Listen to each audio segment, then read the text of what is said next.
challenge me? Fool! After more time playing through a few cups in Sonic Racing CrossWorlds, there's no doubt that Sega's latest racer is on track to be one of its best. I said it after my original preview, and I'll say it again now. Mario Kart World needs to watch its back. Not only is CrossWorlds easily one of the best looking, best handling entries into the long-standing kart franchise, it's also one of the most generous in terms of the way it lets you race and all the various characters, both in and outside the Sonic universe, you get to do it with. More importantly, unlike Mario Kart World's interconnected tracks, the game's core CrossWorlds mechanic isn't in any way disruptive, rendering each time you take to the track a pure joyride that's equal parts unpredictable yet thrilling. All this I say as someone with hardly any stakes in the Sonic the Hedgehog franchise as a whole. Sonic Frontiers didn't particularly do anything to light my fire, and I thought that the recent Shadow expansion to last year's Sonic Generations remaster was simply just okay. What I am a huge fan of, however, is the two Sonic and All-Stars racing games, with 2012's Transformed in particular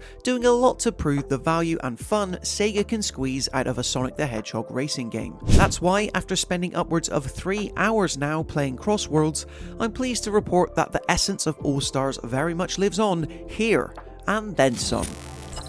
One of the primary ways it goes about doing this, of course, is with the return of transforming vehicles. Although plenty of machines included in the CrossWorlds roster can be fully tweaked and customized to achieve your preferred degrees of acceleration, handling and so on, each also still transforms as necessary while racing due to the return of sea and air portions of the track. In fact, it's in these instances where the simple act of drifting is given some spice, since maintaining speed suddenly doesn't center around cornering. When taking waves through the ocean, for example, boosting is more about gaining the most height, with a charge jump in order to receive the highest speed possible when touching back down again. Aspects like this prevent any Grand Prix tournament in Sonic Racing CrossWorlds from ever becoming stale.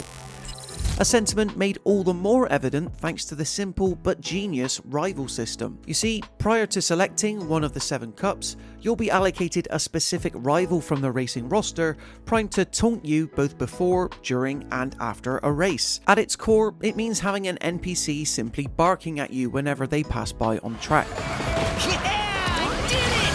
And yet, this one addition worked to significantly step up my level of competitiveness. Early on in my session, I played as Metal Sonic, with Silver the Hedgehog quickly getting to work roasting me by stating that, metal or otherwise, he hates all Sonics as my rival. It served as extra motivation for me to want to win the cup even more.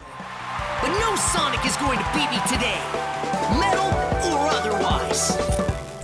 Getting to the namesake of Sonic Racing CrossWorlds then, and much like in my previous preview session, I came to really appreciate the natural randomization and unpredictability that comes with making every second lap in a Grand Prix a unique lap each time. This is to say that, while you might start racing through the Mystic Jungle on lap 1, the fact that each second lap begins with the race leader choosing a different setting before returning back to the original circuit on the 3rd suddenly doesn't make success a guarantee. I wasn't sure of this before, but Sega and Sonic Team has clearly made every CrossWorlds track separate from the main roster of circuits, purposely making them wilder by having you navigate obstacles such as, say, a giant squid or exploding volcano. It's all very madcap. Speaking of madcap, Sonic Racing CrossWorlds isn't trying to hide the wide reach it hopes to have with its character roster, which is the largest of feature ever in a Sonic racing game and extends far past just the Blue Hedgehog himself. This I got to experience firsthand by racing as Yakuza Like a Dragon's Ichiban Kasuga for the majority of my preview session. Both he and the Dragon Brave racing kart fall comfortably into the game's power class of combos, as opposed to speed or handling, and I really came to feel this on the track. Suddenly, racing as Ichiban meant having to account for tight corners a lot sooner than I did as Metal Sonic, since his style of driving is much heftier by comparison. This still didn't stop me from beating a souped-up version of Dr. Robotnik as my designated rival though. Guest characters are obviously nothing new to Sonic racing games, so it's nice to see CrossWorlds seemingly lean into this more than ever. Not just with Sega-centric characters like Ichiban and Persona 5's Joker also along for the ride, but slightly more more obscure pulls like Hatsune Miku, Minecraft Steve, and even SpongeBob SquarePants also being featured at some point later on down the line. I can't imagine just how much having Patrick Star roast me during a race will begin to get my blood boil. So, while how these characters handle and what unique race vehicles and gear customizations they'll bring remain to be seen, having these more recognizable faces on hand should account for players that don't know who Espio, Rusty, Rose, or Jet is. In this way, Sonic Racing CrossWorlds is shaping up to be a true celebration not just of Sonic, but rather appropriately, a lot of worlds.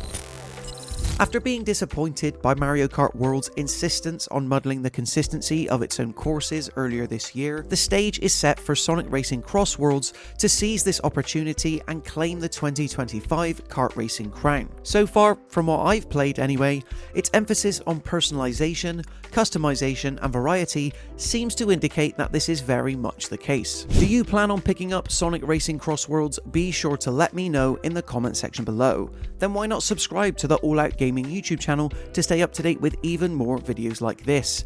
Until next time, thank you so much for watching, and I'll see you in the next one.